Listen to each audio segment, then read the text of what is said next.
নমস্কার বন্ধুরা, food street কলকাতায় আপনাকে স্বাগত। আজ আমরা বানাতে চলেছি ইটালিয়ান ডেজার্ট তিরামিসু। এটি বানাবার জন্য প্রথমেই প্রয়োজন পড়বে ব্ল্যাক কফি আর হুইপ ক্রিম। এছাড়াও প্রয়োজন পড়বে স্লাইস ব্রেড। আমরা বার্গার বানটাকে স্লাইস করে কেটে নিয়েছি। প্রথমে একটি পাত্রে 1 টেবিল চামচ ব্ল্যাক কফি নেওয়া হলো। তার সঙ্গে অ্যাড করা হলো 1 কাপ উষ্ণ গরম জল। এবার একটি চামচের সাহায্যে পুরো মিশ্রণটিকে ভালোভাবে মিশিয়ে নেওয়া হলো। এই মিশ্রণে আর একটু জল অ্যাড করা হলো। এবার একটি চামচের সাহায্যে ভালোভাবে মিশিয়ে কফির মিশ্রণটিকে তৈরি করে নেওয়া হলো। এবার এই মিশ্রণের মধ্যে স্লাইস করে কেটে রাখা ব্রেডগুলিকে ডুবিয়ে ভালো করে মিশ্রণটিকে মাখিয়ে নেওয়া হলো।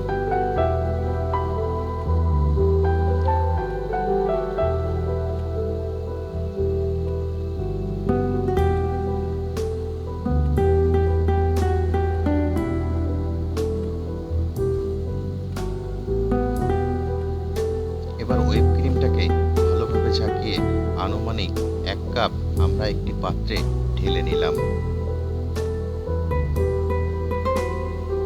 তার সঙ্গে অ্যাড করা হলো একটি ডিমের সাদা অংশ।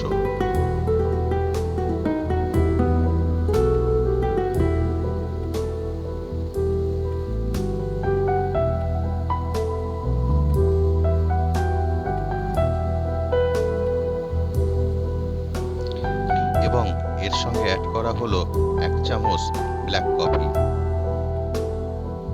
এবার মিশ্রণটিকে একটি হ্যান্ড ব্লেন্ডারের সাহায্যে ভালোভাবে ব্লেন্ড করে নেওয়া হলো।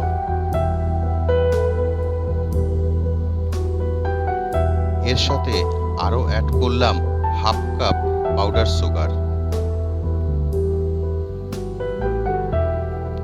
আপনার ঘরে যদি পাউডার সুগার না থাকে তবে আপনি সাধারণ চিনিকে ব্লেন্ডারের সাথে ব্লেন্ড করে পাউডার সুগার বানিয়ে নিতে পারেন।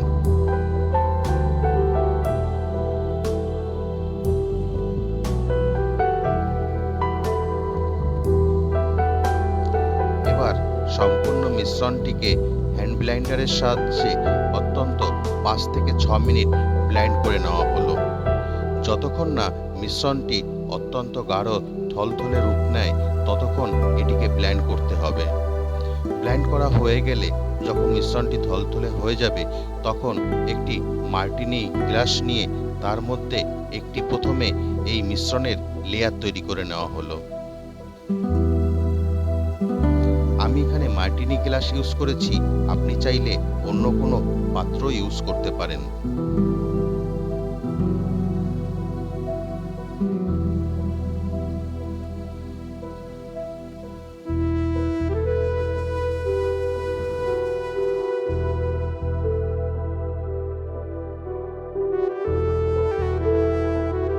এবার কফির মিশ্রণে ডুবানো ব্রেড স্লাইসগুলিকে গোল করে কেটে নেওয়া হলো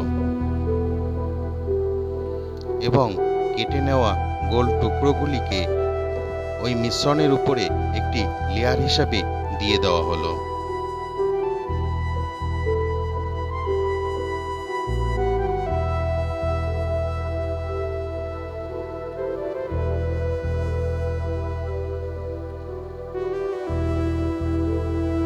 তার উপরে আবার কফি, ক্রিম ও চিনির যে মিশ্রণটি তৈরি করা হয়েছিল সেটি দিয়ে আবার একটি লেয়ার তৈরি করা হলো।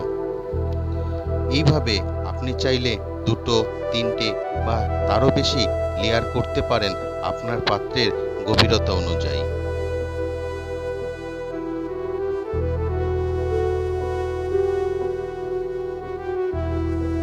ব্রেডের কেটে রাখা টুকরোগুলি দিয়ে এর উপর আমরা আরও একটি লেয়ার তৈরি করব।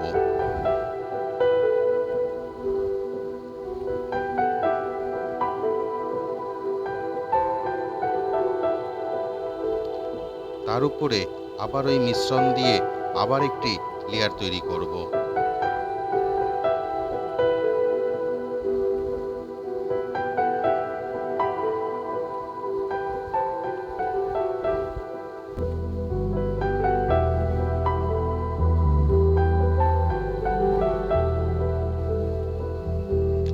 এবার আমরা এই গ্লাসটিকে ভালোভাবে আস্তে আস্তে ঝাঁকিয়ে নেব, যাতে ব্রেড ও ক্রিমের লেয়ারটি ভালোভাবে গ্লাসের সঙ্গে সেট হয়ে যায়।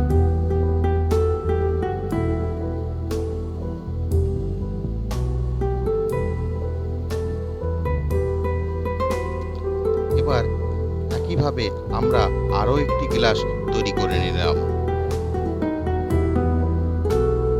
এবার এই গ্লাসগুলিকে আমরা 6 ঘন্টার জন্য চিলার ফ্রিজে রেখে দিলাম ঠান্ডা হতে।